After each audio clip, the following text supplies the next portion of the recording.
Good evening, everybody.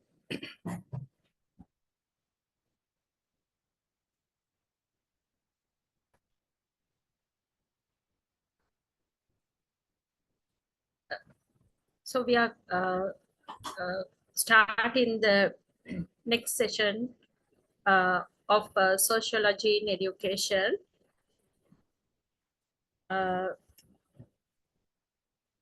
Now we start with the scope of educational sociology. If you think what is educational sociology, it is the constant and dynamic interaction of the individual and his cultural environment or the basic pattern of life. What do you mean by this? Constant interaction. Now we have, when we take an individual, though sometimes though he want to be isolated, he had to interact or have relations with others, with his environment for fulfill his needs. So it can be termed as the basic pattern of that life pattern of the individual. So the educational psychology is dealing with this interaction. So according to Dan W. Dodson,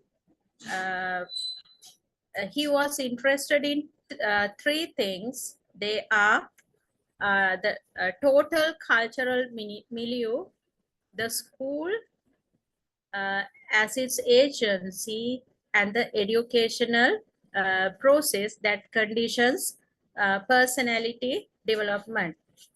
The total cultural milieu is the total of everything, the surrounding things of one's individual. And school where he develops his personality, and the educational process that is helping to condition his personality.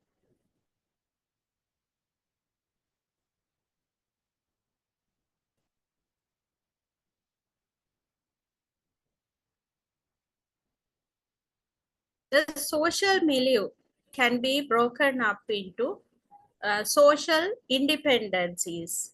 Independencies mean different social institutions. There are social groups like this. Institutions mean school or the working place or the religious place, like that. The social groups mean peer groups, like that. Certain kind of groups that are formed. And social customs mean the things we practice in the society, and the convention mean rules and regulations. So through these social independencies, the individual uh, gains and organizes his experiences.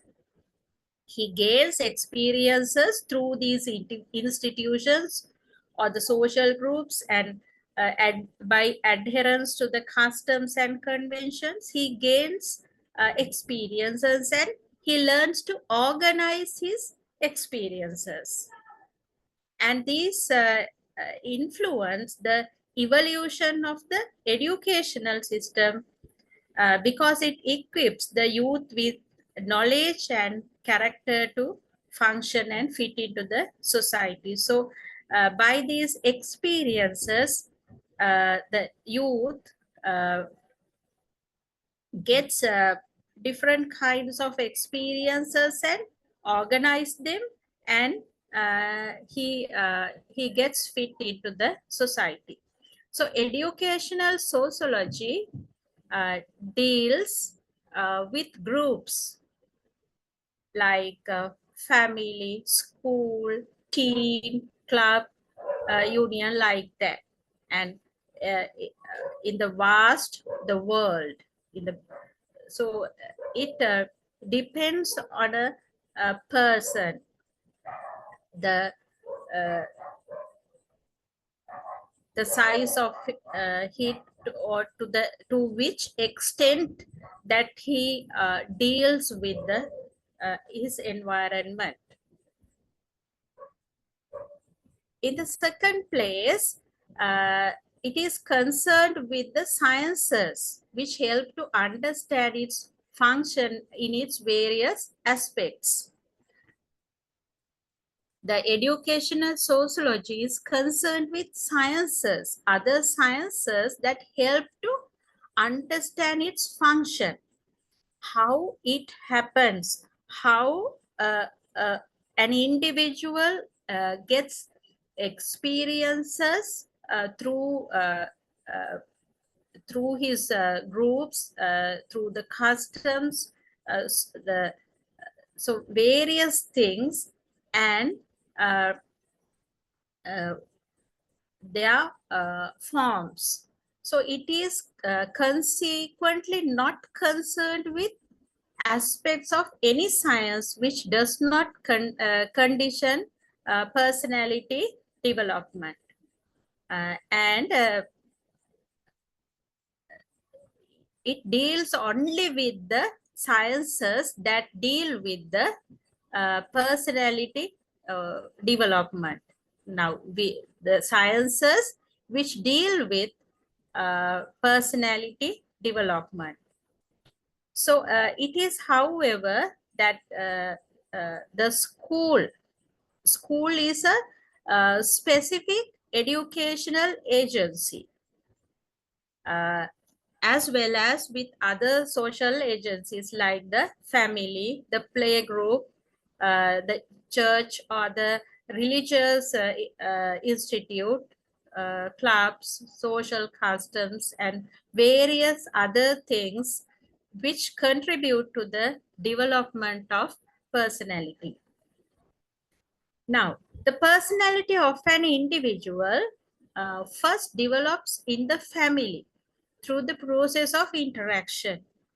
Now, uh, that's the first place. The family is the first place where a child learns how to behave, or how to speak, uh, how to uh, uh,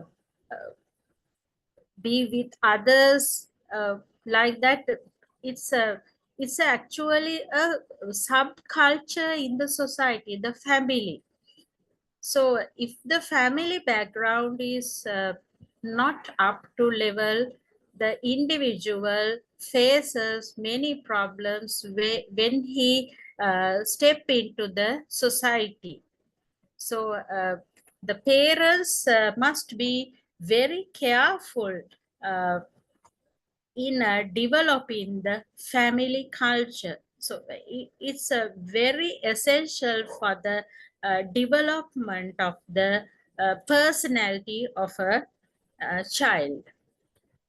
So the personality of an individual, then the business of educational sociology is to discover the area of interaction within the family, and then in the school or elsewhere. The other areas other than the family, uh, what kind of interactions are there, we have to discuss, study. So however, sociology confine itself uh, to the history of development of family and its various patterns. There are limitations, however. We can't go beyond that level. We just study the history of the development of family and its various patterns. So sociology deals with social theory and group phenomena. Uh, it deals with these things, but it ignores the educative process and the educational agencies.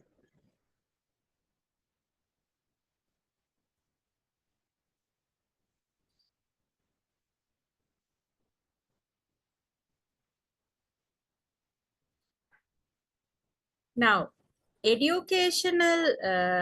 educational sociology, you have sociology, and then you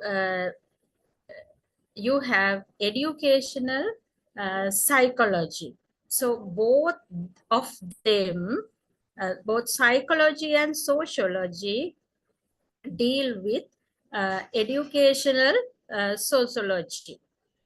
So both of them deal with the school as the agency of education.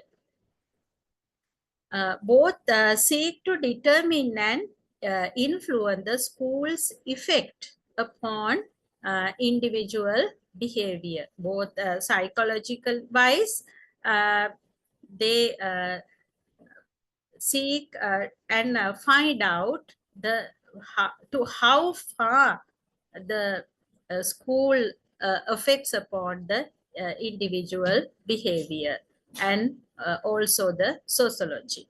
So both sociology and psychology are applied sciences. Applied sciences. They apply to this. So educational psychology is applied to learning, while the other studies impact the effect of learning. Now, uh, psychology is applied to learning. How the child learns is depend on, according to Piaget, there are levels of intelligence development.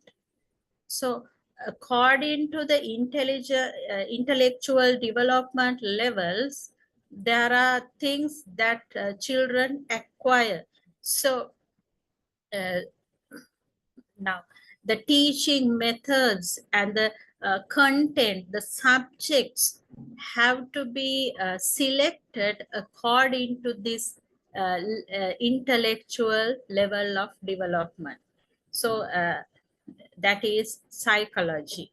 And sociology, on the other hand, studies the impact, the effects of learning, the outcomes about it studies about the uh, uh, outcomes of learning. And it also deals with the individual's relation to the society. Sociology uh, uh, finds out the relations of a person or a child to the society. And psychology, on the other hand, is interested in the techniques of building new habits to the child. So this is very interesting thing. Now, while the sociology uh, deals with the kind of relations that a child has with the society, uh, psychology think about the techniques, new techniques of building new habits into the child. How the child get on new habits. So again, sociology regards school as a social institution. An institution where a child gets a social wise experience, uh, a kind of a total social milieu. And again about a form of collective behavior, a collection of behaviors, and so shape its curriculum and its teaching methods and its organization so as to prepare children for the further participation in social life. So in the sociology wise, school is a very important social institution, and school also a part of the social milieu, that means social environment, and the school helps to form a collection behavior behavioral patterns, and it helps to shape the curriculum. Now, school helps to by develop the curriculum, developing teaching methods, and develop its organization and prepare children for further to participate in the society. So, in short, uh, the psychology deals with process of learning. Process of learning means how children learn, and sociology deals with the problems of personality or behavior. See, process of learning, psychology, problems of personality and behavior with the sociology. So, psychology has been delving deep into the human mind. Now,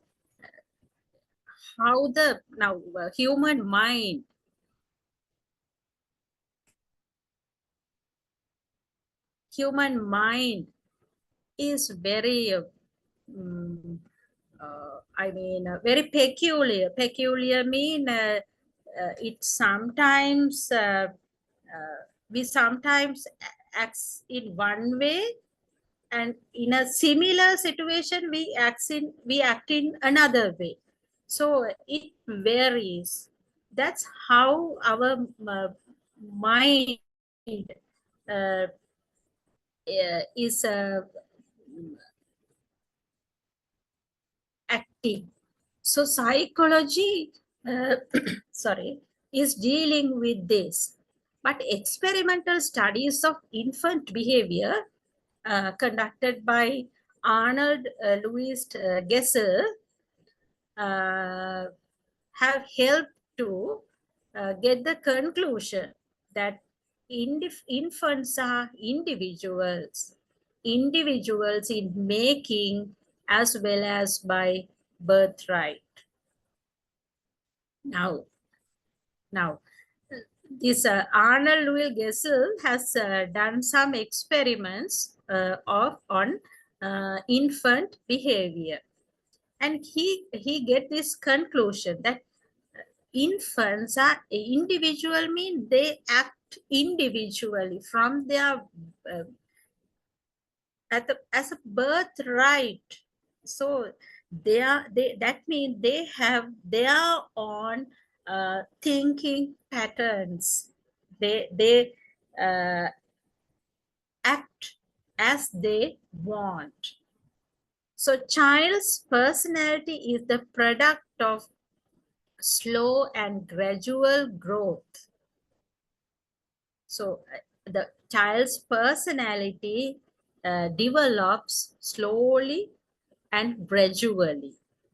Mental growth is a patterning process. Mental growth uh, develops in a pattern, because the mind is essentially the sum of a growing multitude of behavior. Now, according to our behavior, the it's how our mind acts. So most significant reason of development in psychology according to Brown, has been the increasing recognition of environmental factors in the development of personality and the specific processes of learning. Now, uh, in the psychology, uh, in the development of psychology, the significant and the recent one is the recognizing of environmental factors in development of personality. How the factors outside the person uh, help to develop the personality. The borderline between psychology and sociology is not sharp today. That means they are they may sometimes interact, uh, overlap. The facts overlap. So the margin is not very significant today. And educational sociology manipulates these environmental factors in the interest of interaction. How? That is, it handles the environmental factors. Educational sociology handles the environmental factors in the interest of interaction. According to how we want to interact, we can change the things. So biology offers us the data that forms the basis of an individual behavior.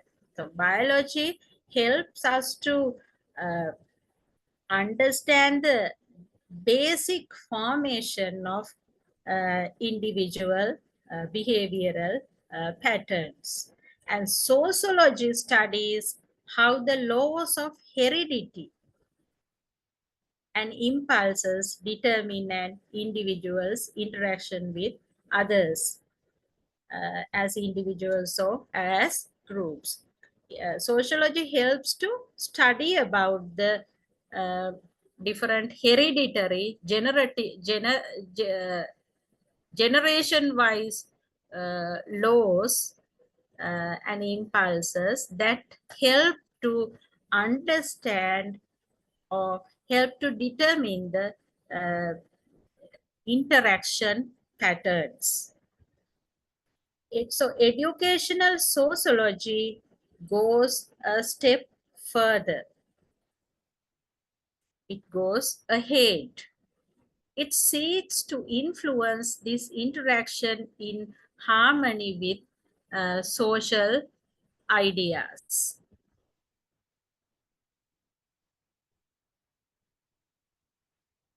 Aims of educational sociology.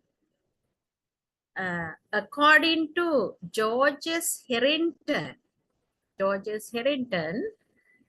educational sociology has 4 specific aims. They flow from the larger aim.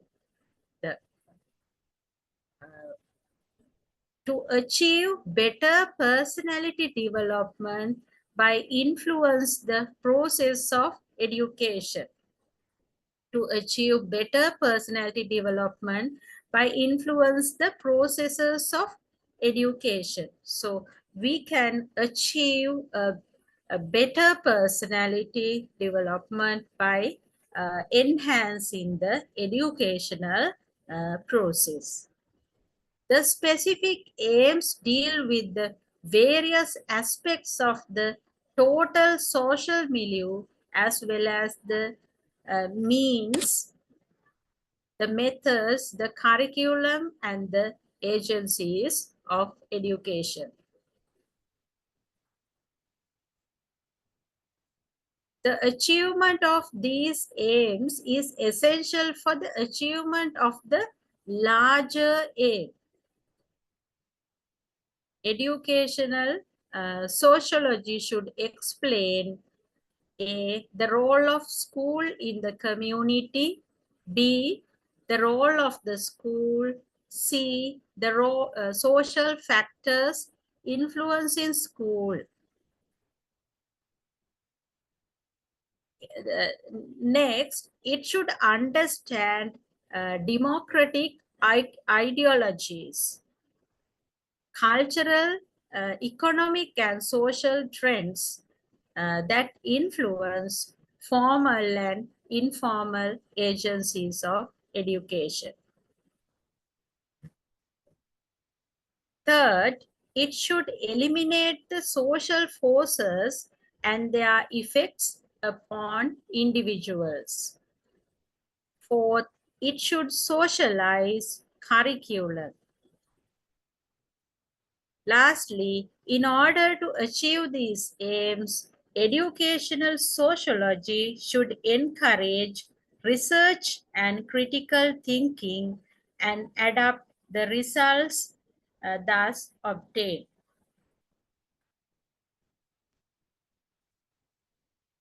So, these are the aims of educational psychology.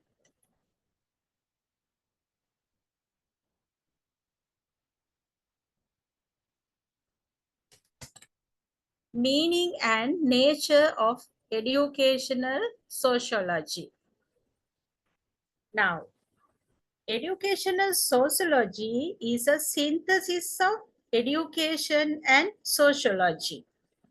What do you mean by this? A synthesis, some kind of ongoing process between education and sociology.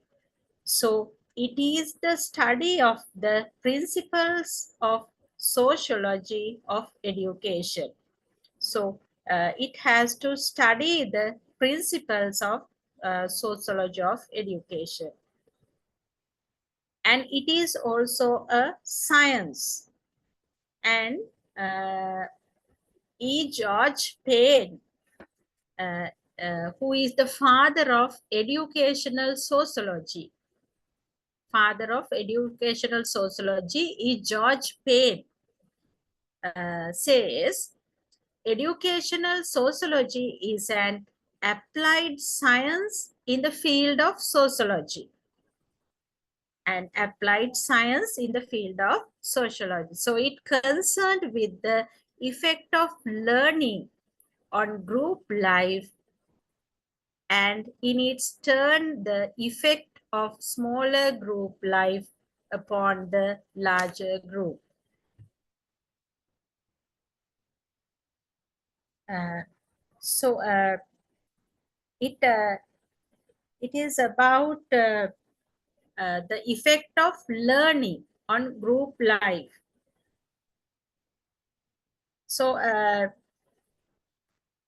the subject matter of educational sociology is the process of social interaction. So educational sociology studies about the process of social interaction of both individual and his social environment. So F.J. Brown says, it is neither education nor sociology alone. It is education and psychology both.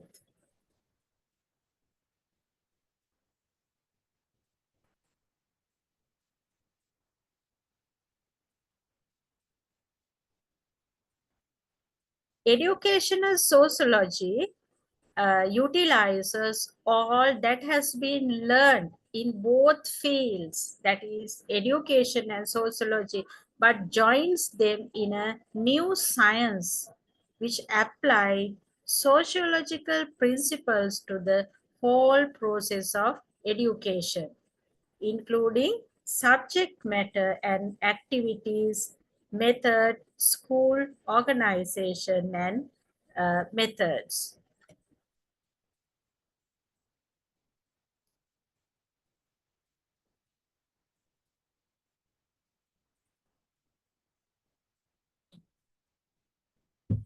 Nature of educational sociology.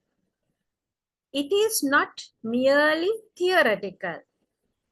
That means it does not merely study the forces of interaction between the individual and the society or group, but it is also practical, a practical subject, not only theoretical, not an isolated subject.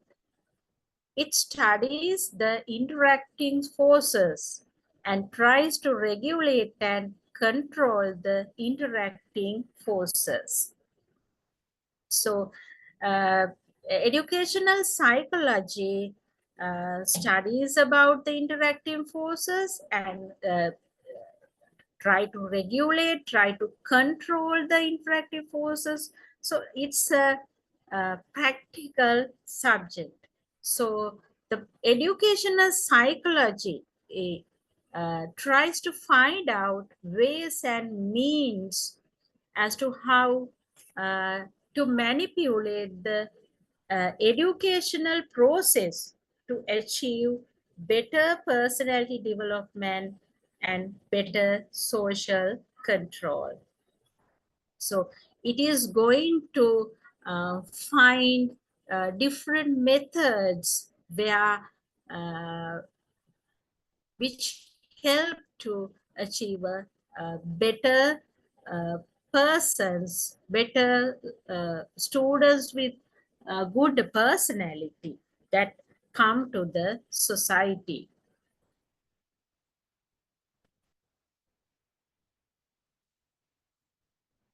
The theories of Emile Durkheim.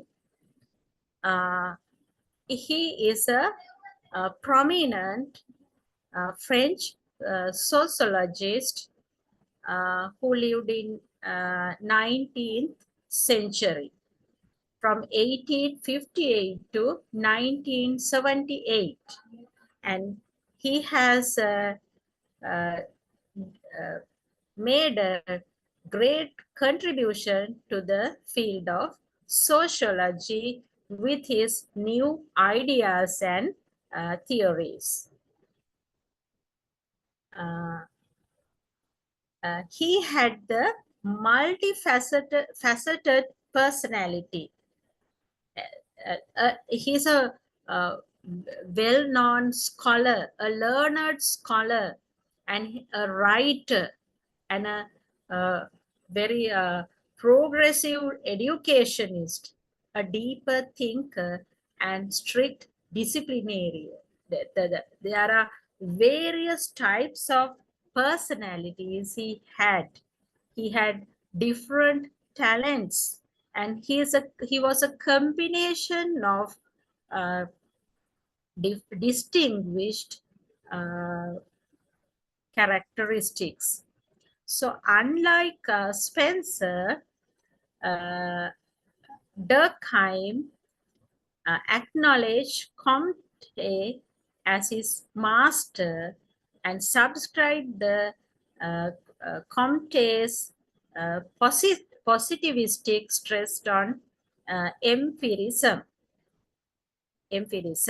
But he surpassed Comte by insisting that sociology too should follow scientific methods for it to be considered as a science.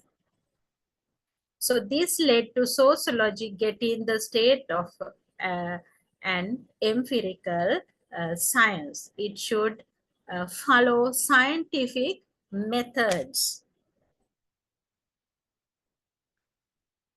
Uh, Durkheim was born to, his parents were Jewish uh, at Epinal. It's a French province of Lorraine. He was born on 15th April 1858. He studied Hebrew language, Old Testament, and the Talmud at an early age. And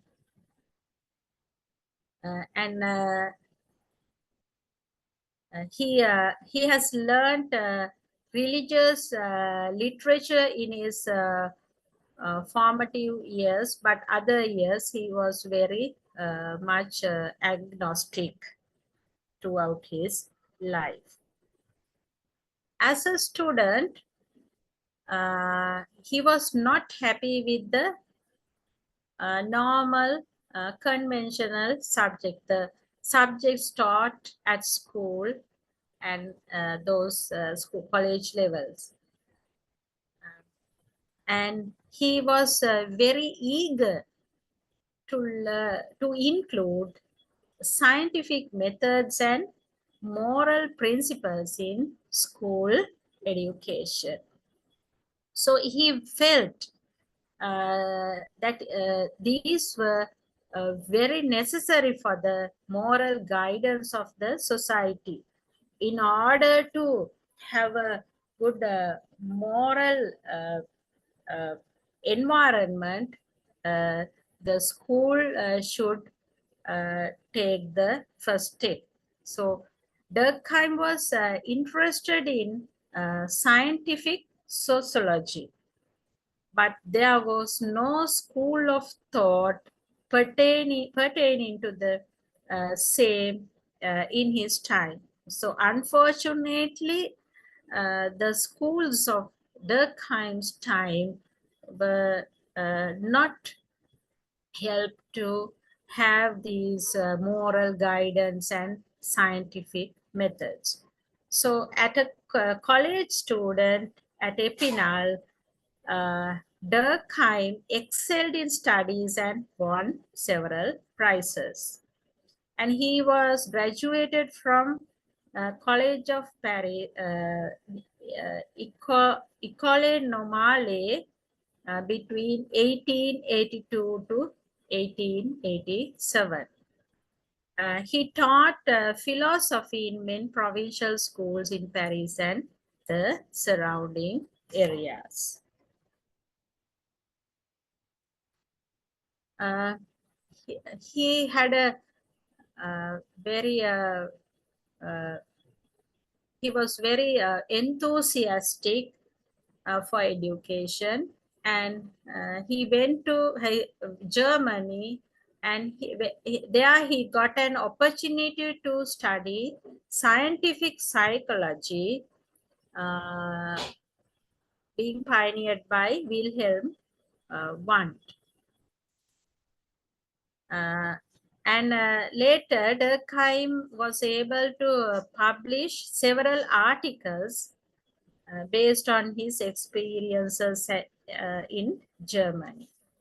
And he gradually, Durkheim and his writings became very famous, and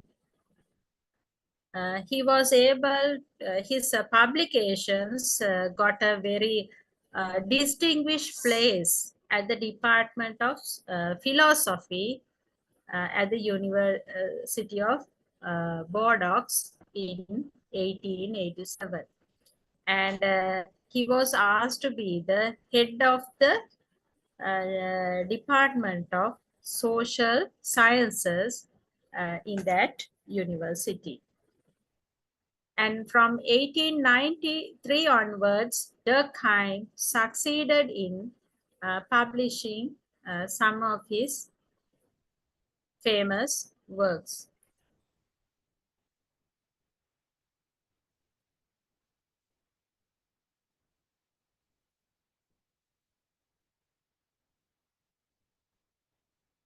And there he published his French doctoral thesis, The Division of Labor in Society.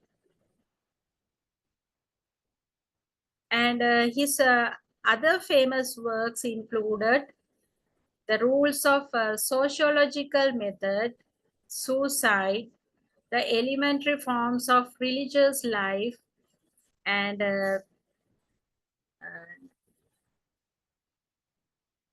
other achievement was he got an invitation from the Sorbonne University in France, and then in 1906 he was named as a professor of education and psychology. Uh, so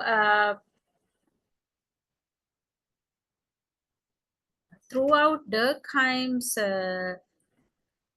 life, he was very interested in French politics, and he was a political liberalist, and he had a deep interest in moral education. And this moral degeneration prevalent in the French society uh, was a serious concern for him.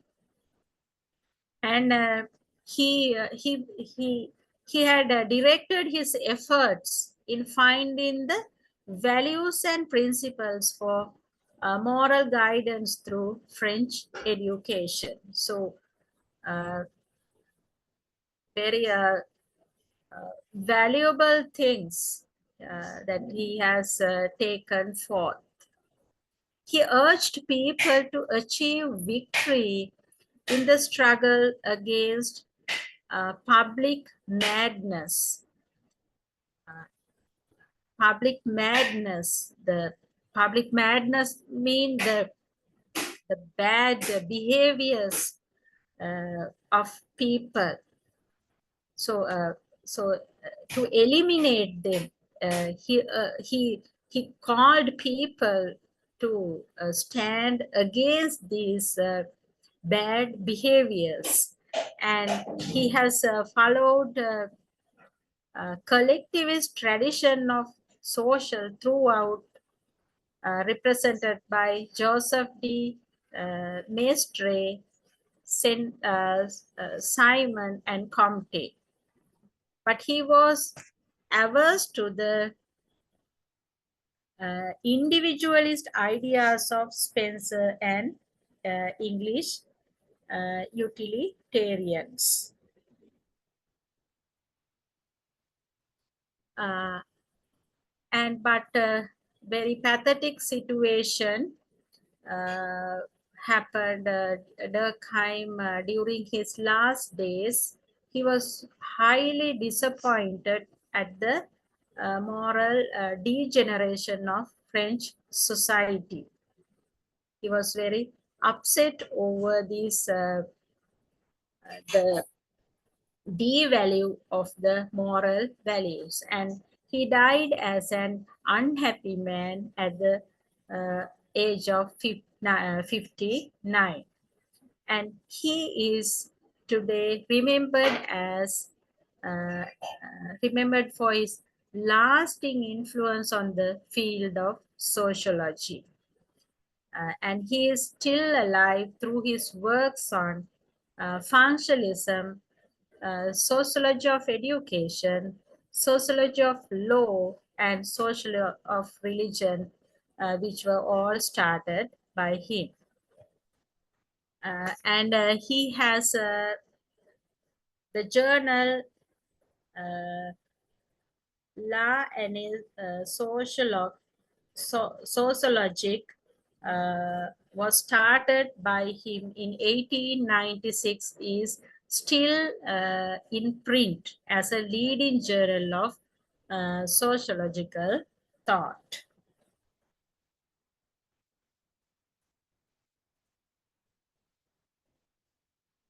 Uh, Durkheim's theory related to the society are as theory of social facts, Durkheim's theory of division of labor, and Durkheim's theory and typology of suicide.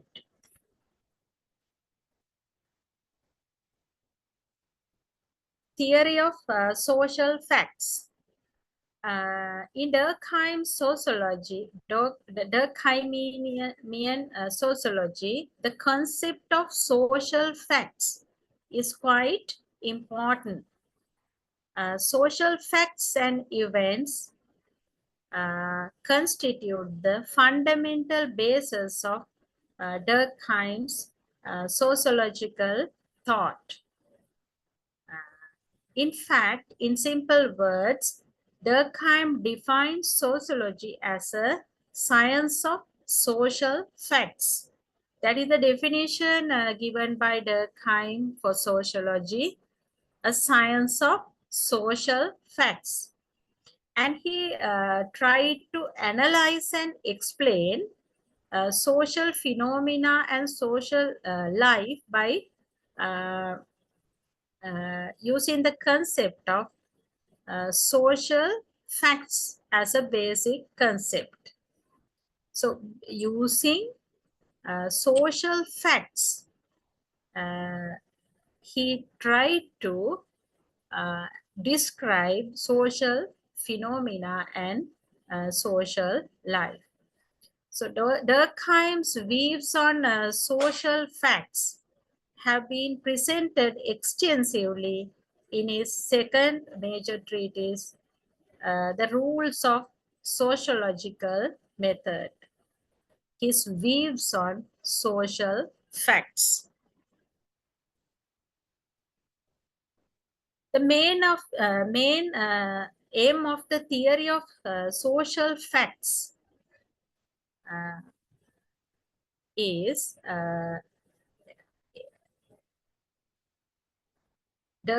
now the Durkheimian concept of sociology is based on the theory of social facts. It is based on the theory of social facts. So he was a part of a positivist and a believer in applying the methods of physical science to the study of social facts. A positivist and believer in the physical science methods to study the social facts. So his aim was to demonstrate sociology as an objective science conforming to the model of other science and subject. It's he was going to show it so sociology as a prominent subject.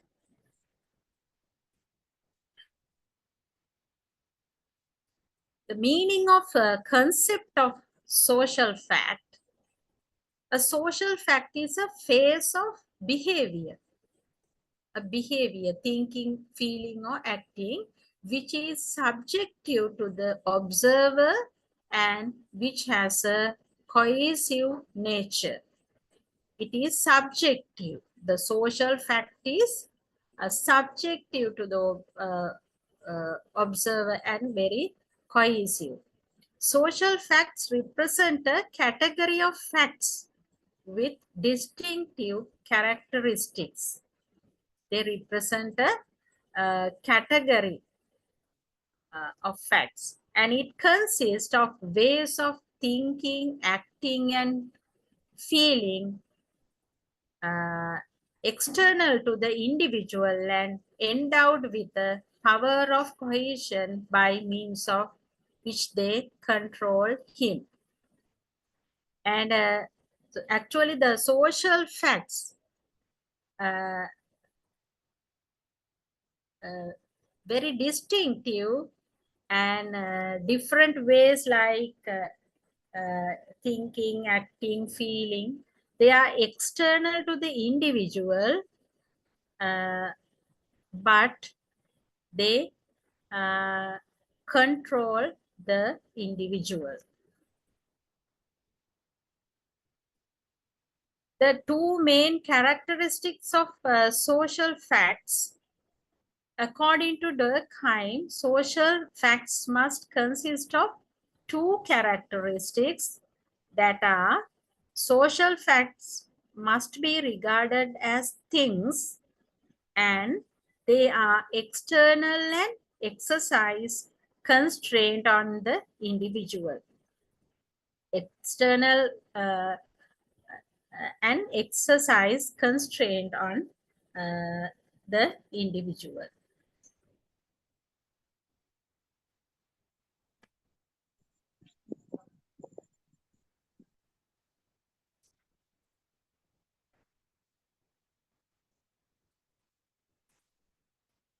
Now, Durkheim regarded social facts consist of two characteristics. The first one is they must be regarded as things. We'll discuss that. Social facts must be regarded as things. According to Durkheim, uh, we have to discover social facts as we discover physical facts.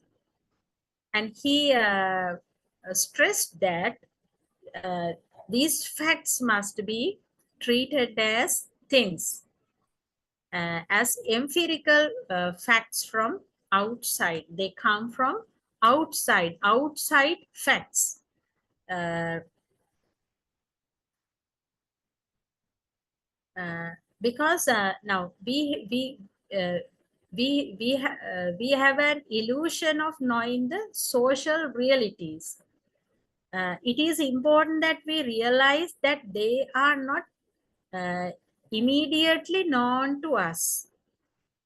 Now, it is in the sense that Durkheim maintains that we must regard social facts as things because they are all that is given, all that is offered, or rather forced upon our observation. They are outside things. They are given to us, things that are offered to us or forced upon our observation. So we must get rid of ourselves of the preconceptions and prejudices which incapacitate us when we try to know social facts scientifically. So that means uh, we have to treat them as uh, that things that are outside. So social facts are not reducible to individual facts, and they are inexplicable in terms of an uh, sorry uh, irreducible either to psychological or physiological analysis. So Durkheim says uh, um, uh, he distinguishes between psychological and social facts like this. Uh, Psychological facts are elaborated in the individual consciousness and tend to externalize themselves. Psychological facts help to or they are elaborated, they are shown in the individual consciousness, and they tend to externalize or shown outwardly. And the social facts are first external to the individual, whom they tend to fashion in their image from without. They are first, they are external to us, and then they want to internalize them. So Durkheim's approach to the study of society requires that economic and psychological reductionism uh, be eschewed in the light of sui generis quality of social facts. So according to him, the society requires economic and psychological reductionism. Economic wise and psychological wise reduction.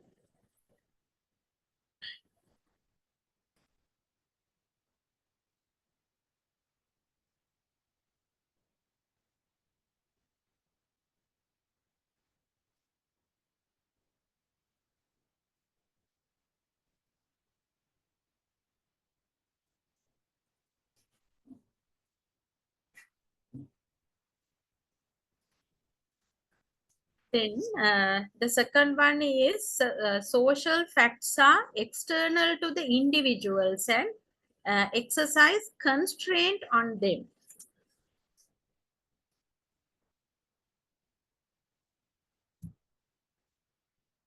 Now, they are external to the environment, individual.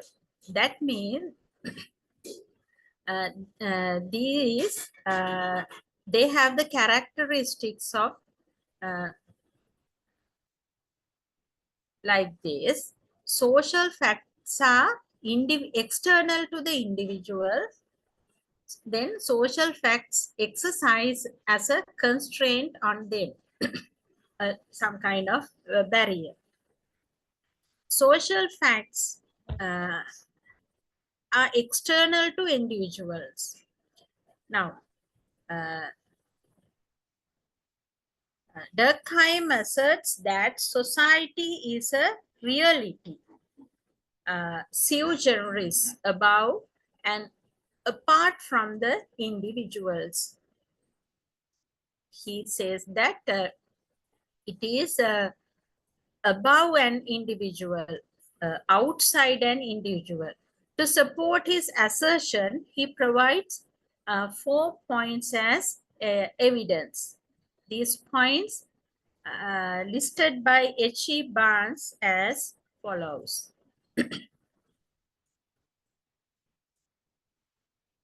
Heterogeneity of individual and collective states of mind. Heterogeneity means different, having different ways of individual, and mind has a collection of states.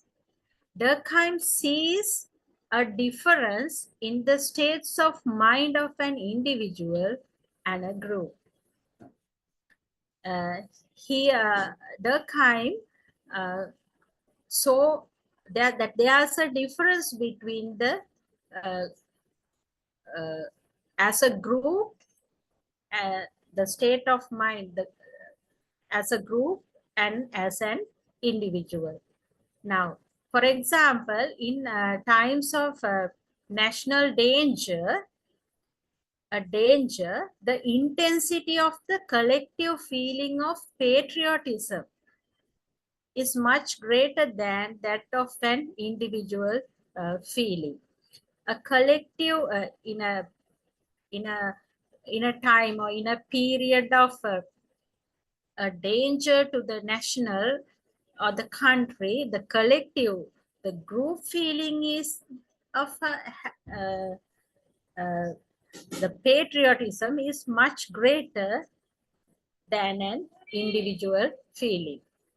Furthermore, the society's willingness to sacrifice individuals is much greater than the willingness of individuals to sacrifice themselves. As a group, they tend to sacrifice themselves, but if they are as individuals, they sometimes are reluctant. So that as a group, they get a kind of more motivation. Next one is difference and individual attitude and behavior which results from the group situation. How as an individual and as a member of a group, how he behaves. When a person is alone, they feel and act in their own ways, on distinct ways. But when they become a part of a crowd, then feel and act as the other members in the group in a different way. They act according to the group's motivation. Now we have seen this sometimes very peaceful people become very aggressive when they are among uh, different campaigns like that. So they behave totally different from their normal behavior as an individual. This means that a new reality is created by the association of individuals, and this reality reacts upon the sentiments and behavior of the individuals, and it can even change him. So that means when an individual become a member of a group or association, he reacts according to the sentiments uh, and group motivation and group ideas. Sometimes the individual can absorb the uh, totally alien characteristics into him, his character. So that person, individual person, may be, he can be changed when uh, he become a member of a group. Uniformities of social statistics. Uniformities. A surprising degree of numerical consistency is observed from year to year in some types of social facts, like those relating to crimes, marriages, and suicides. So, social facts like crimes uh, and marriages and suicide. So they become social trends. Social trends. They now the bad sometimes unsuitable social facts. Excuse me.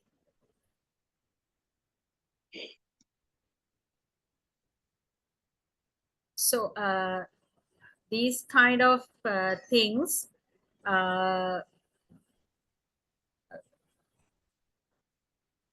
become very uh, increasing sometimes.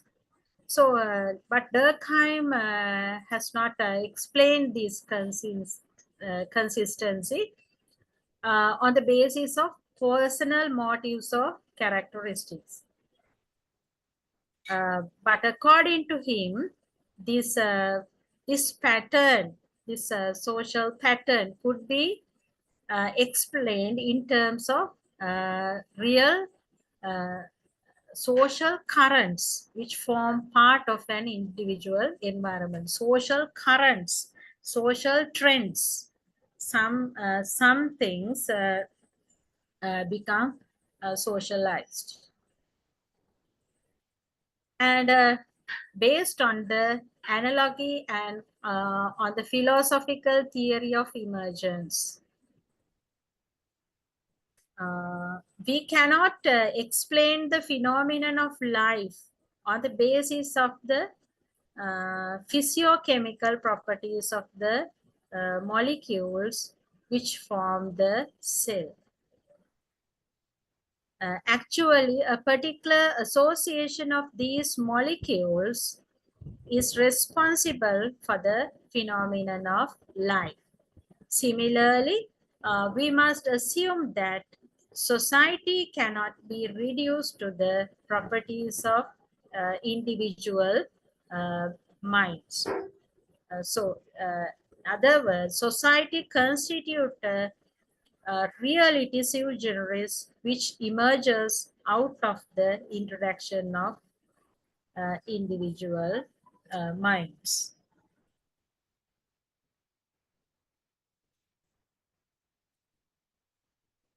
Number two, social facts exercise constraints on the individuals.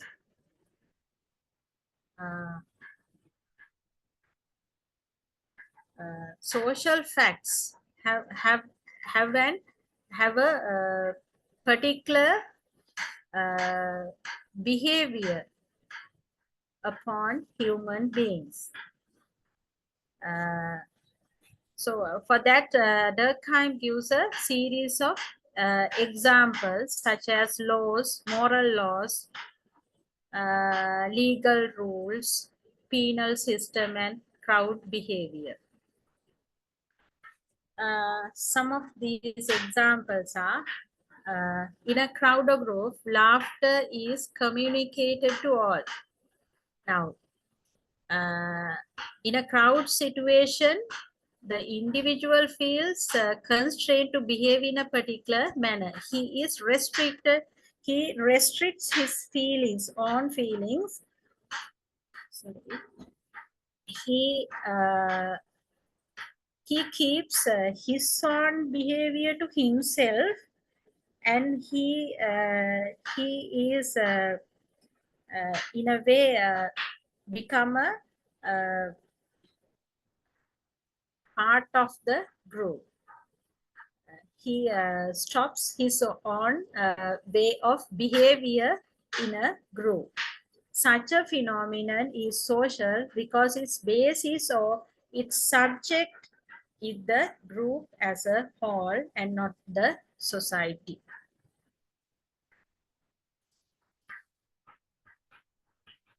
Fashion is also social in nature. Now, fashion.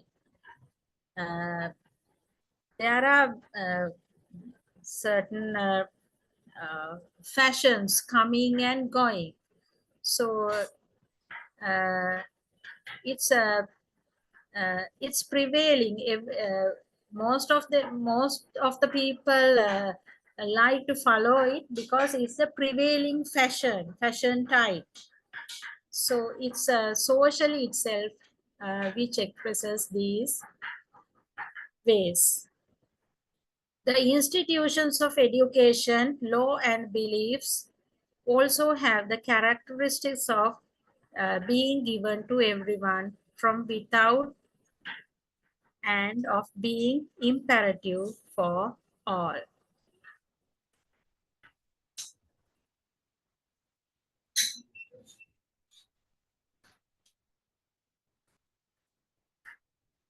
Durkheim's theory of division of labor.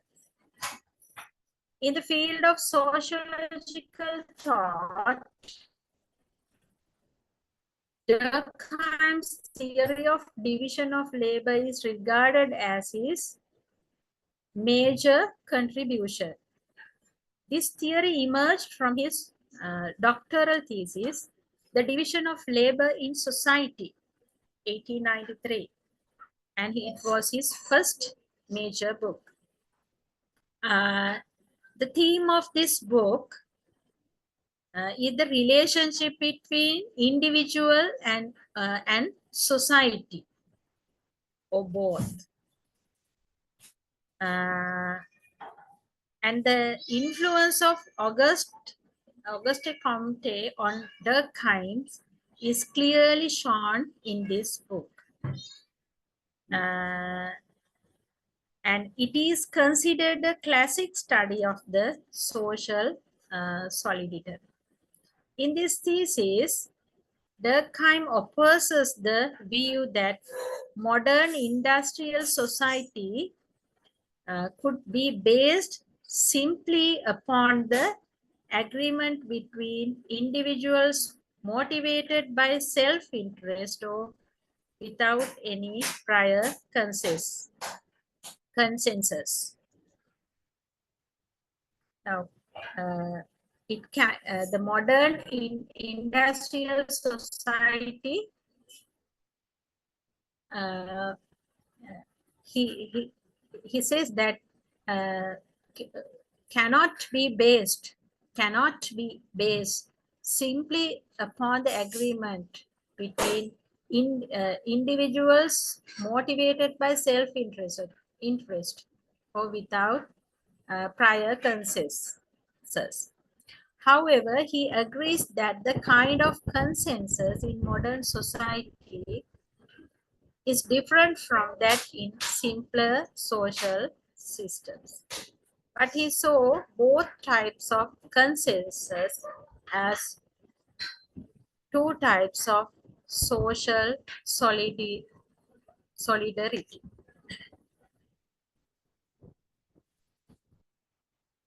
In the division of labor in society, Durkheim tries to determine the social consequences of the division of labor in the modern societies. A major theme in all Durkheim's writings is the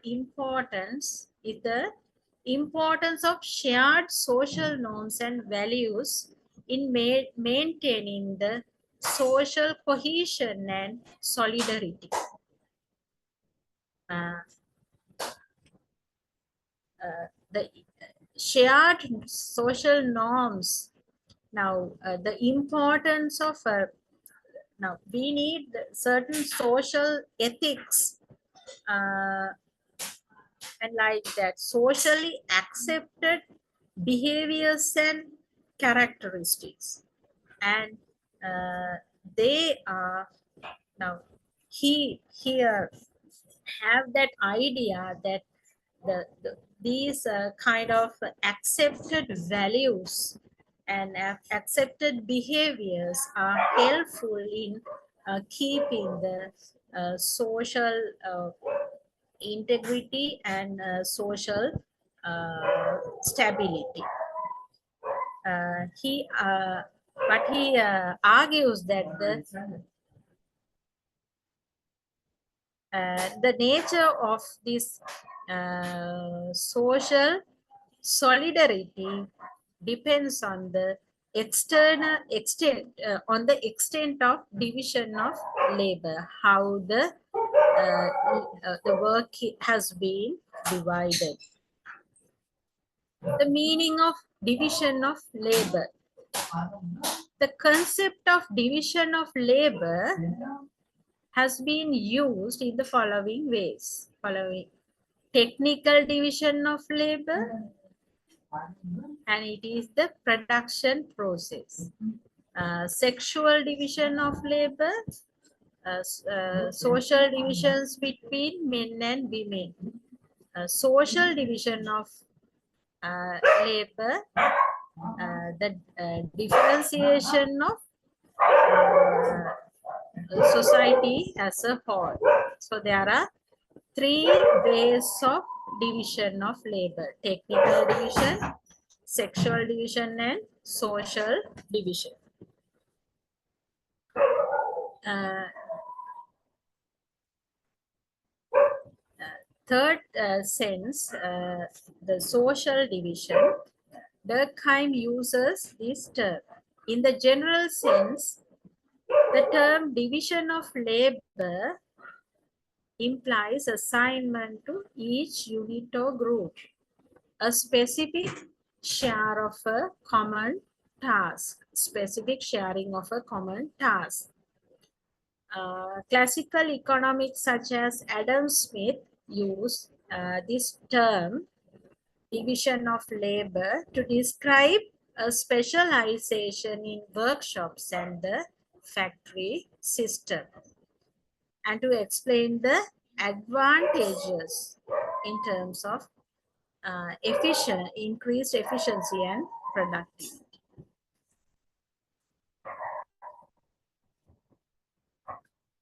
Durkheim's optimistic view of division of labor. Durkheim and Marx held opposite views about the division of labor in society. Marx was pessimistic about the division of labor, but Durkheim was he was optimistic about division of labor. And Marx saw the specialized division of labor trapping the worker in his occupation like a trap. He has been some kind of become entangled, and it's kind of dividing the society into classes. But Durkheim also saw a number of problems arising from specialization in industrial society. But he believed that promise of division of law uh, and also believed that the division of labor poses some problems. Uh, Two main types of social solidarity. Now, the main theme of the book, The Division of Labor in Society by Durkheim, the relationship between individual and society uh, is the main theme. The nature of relationship could be defined by the answers to this question. How can a large number of individuals make up a society? How can these individuals achieve consensus, which is the basic condition of social existence? In his attempt to answer these vital questions, Durkheim drew up a distinction between two forms of solidarity, namely mechanical solidarity and organic solidarity. And these two types of solidarity were found in the traditional tribal societies and in modern complex urban societies.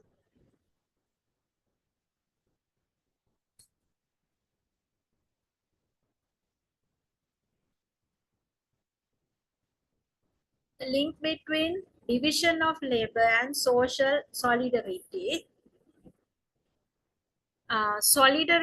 Social solidarity uh, means social cohesion or social integration.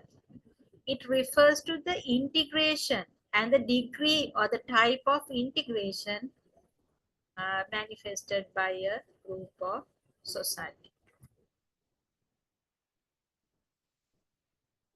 And it refers to the condition within a group in which there is social cohesion plus cooperative and collective action directed towards the achievement of group goals.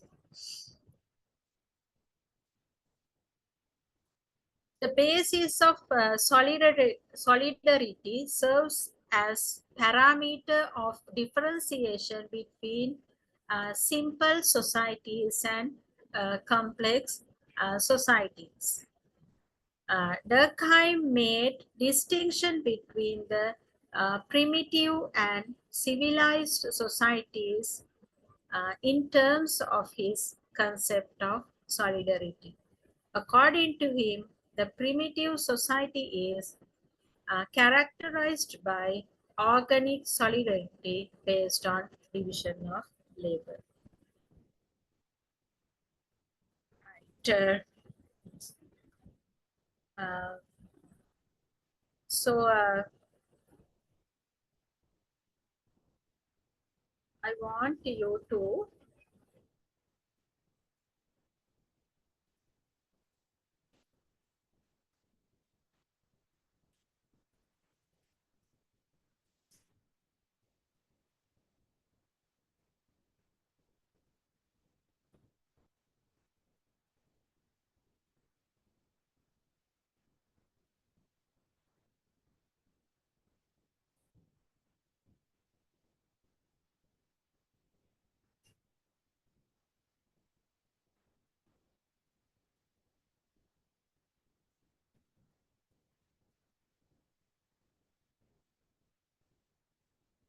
Right.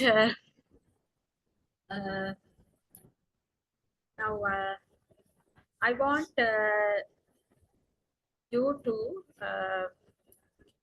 discuss and think and give your ideas about the theories put forward by uh, Emil Durkheim. So please take some time and get ready to uh,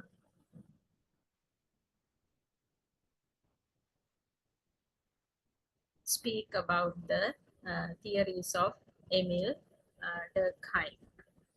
Now, take some time for that.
Are you ready?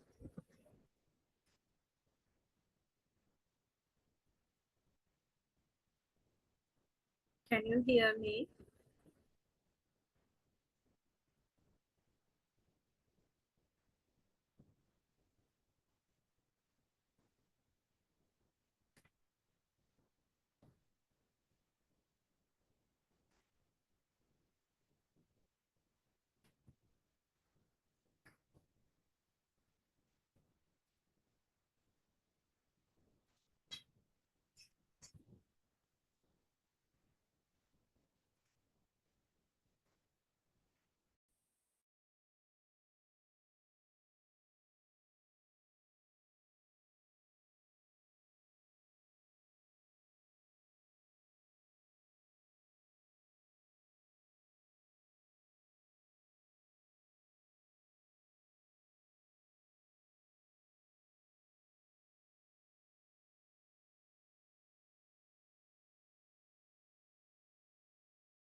Can you hear me?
So,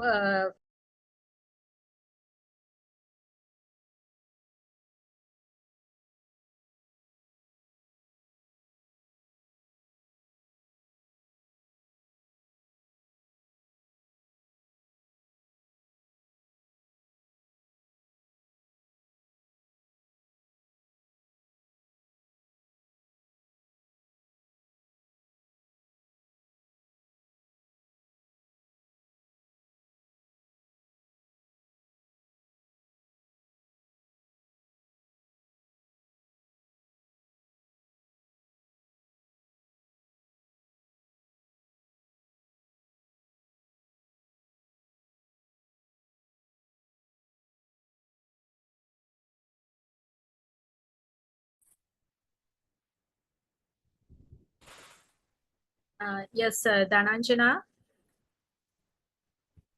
Who is Dhananjana? Yes, madam. Yes. Do you like to talk about this Emil Durkheim's theories? He used the theory of functionalism to describe and understand the people and the society. Uh-huh. Mm,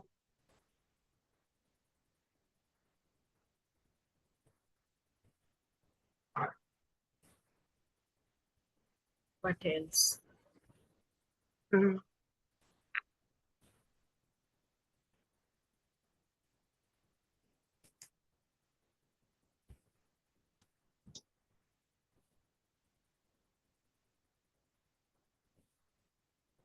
Others? Who else is there?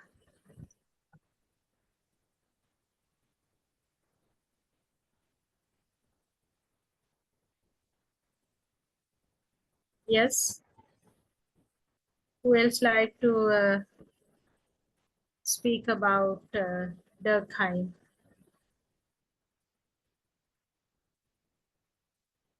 Yes. Vijay Singha.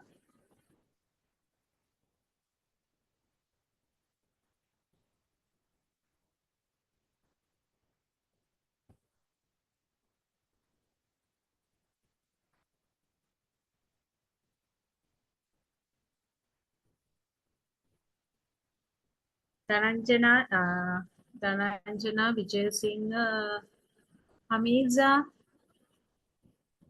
Hamiza, Yes, ma'am. yes, Hamiza. Uh, what can you say about yeah? What have you understood about Durkheim's theories? Uh, he mainly talks about the kinds of um, society as a sociology in education, and also there are three main. He analyzed society in a system of interrelated parts where the no one part can function without the other. Mainly, the theories are mainly the division of labor. The other one is there are division of labor.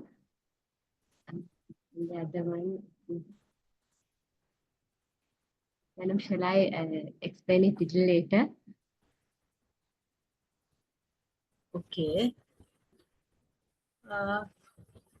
Hamiza.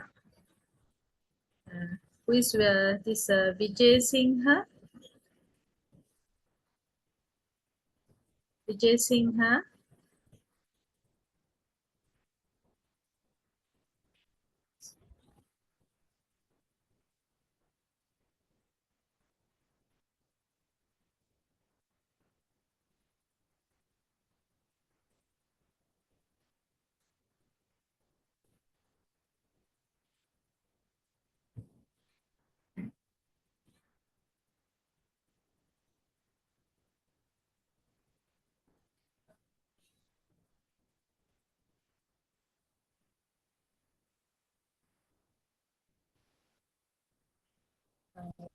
So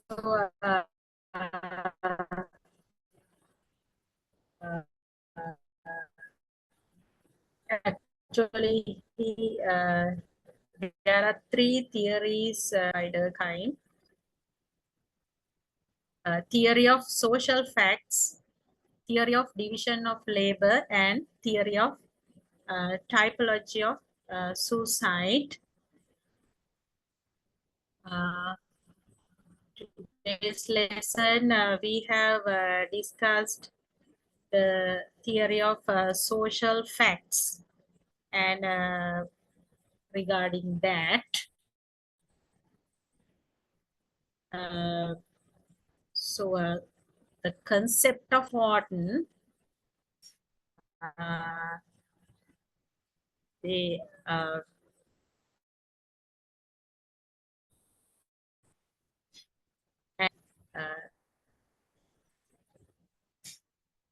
the Durkheim's concept of sociology also based on the theory of social facts. A social fact is a phase of behavior which is subjective to the observer and which has a cohesive nature and of facts with distinctive characteristics. Two main characteristics of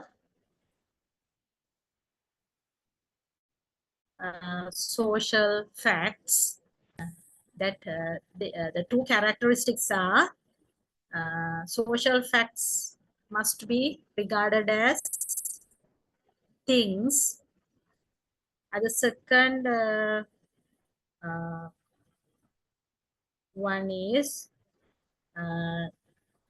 social facts are external and exercise constraint on the individuals. So there are we discussed things regarding the social facts, and social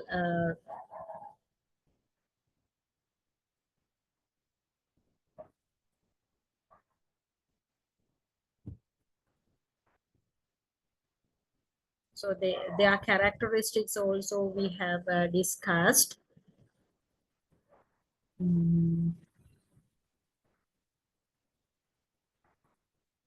Right. So Hamiza,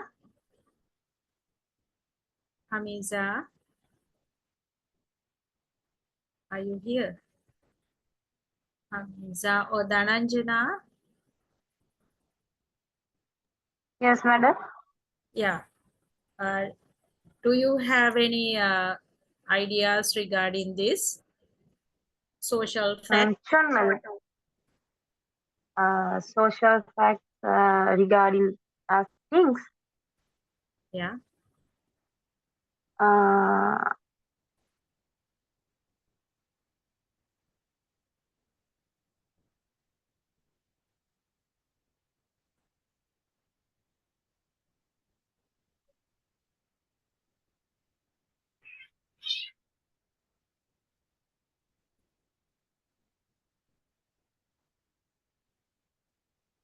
Social facts, we discover the as physical fact, and it must be treated as the things.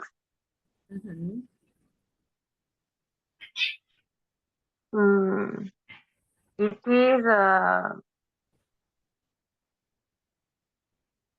we can't realize that they are not immediately known.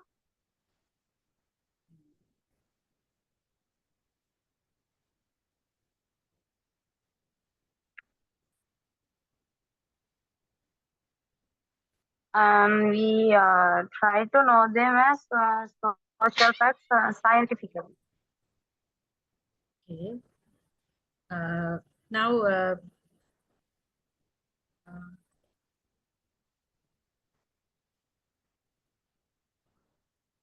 what do you mean by social facts exercise constraint on the individuals? Mm,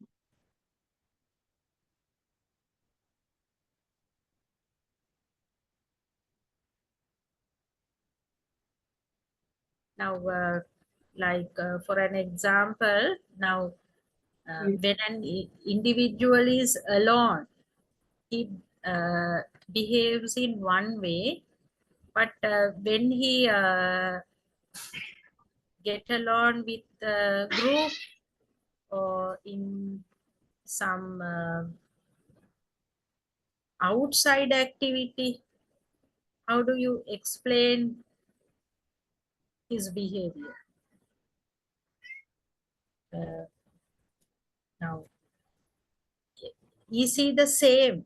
Is he the same person individually and in a group? no, Why? maybe because individually, rather than individually, as a group, we can find the answers more clear, and we can exchange the other ideas also. So it's Mhm. two different ways. Am I And right, ma'am? yeah, and now now suppose now in a now as a group, how does he uh, kind of shape his behavior? He is giving his individual opinion or be inclined to the majority's opinion there. Uh,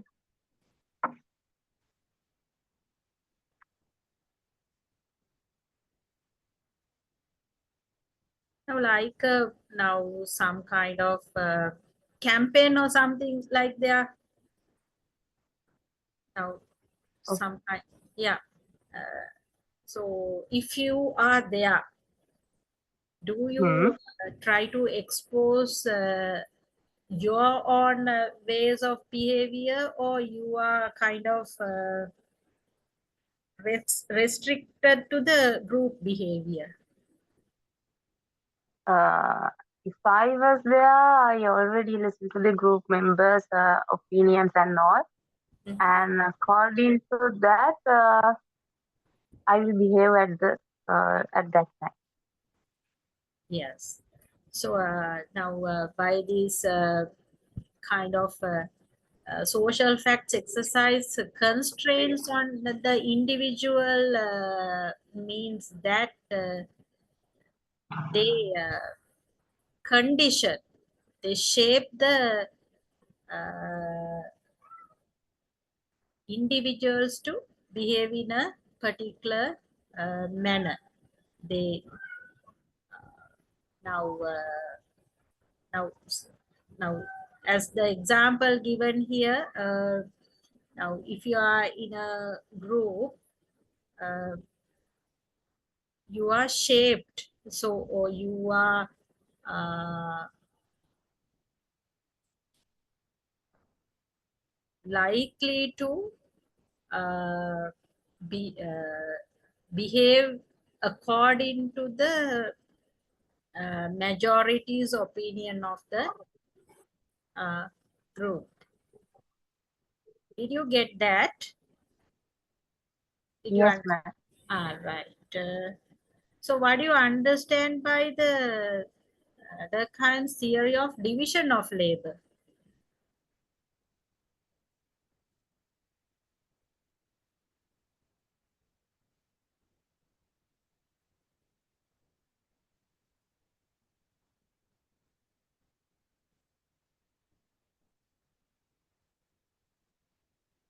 what is the base of the now that the book?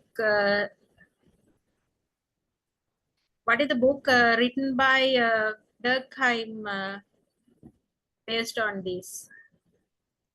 Theory of division of labor. Yeah, the book, the name of the book.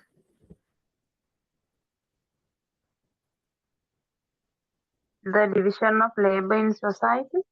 Yes, that is his doctoral thesis. Yes.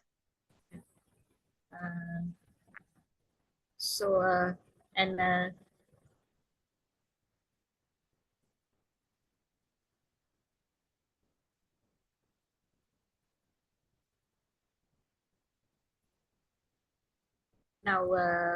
how many, the concept of division of labor,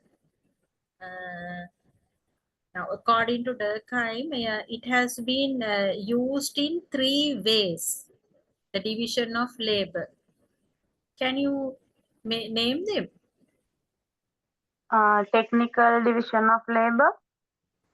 Right. Sexual division of labor and Yes. social division of labor. Okay. And what do you mean by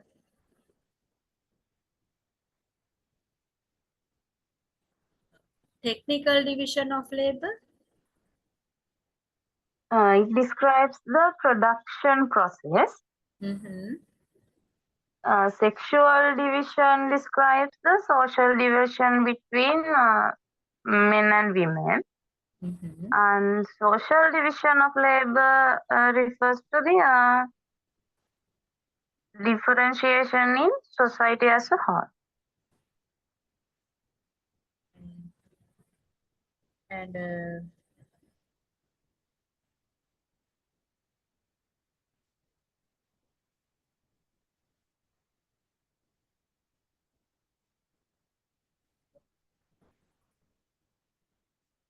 right. Only 4 are here now. I think it's time that we wind up today's session. How was my lecture? Do you have any opinion as to how I should change it, or have any idea about it?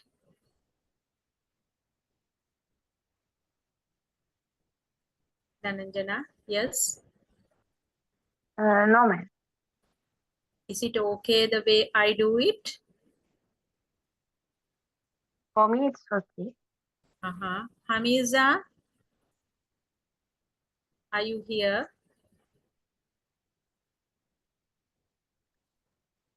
Yes, ma'am. Okay. Right. Okay, then we'll stop by now. Then good night all. Good night, madam. Thank you. Good night, ma'am. Thank you. Good night, madam. Thank you.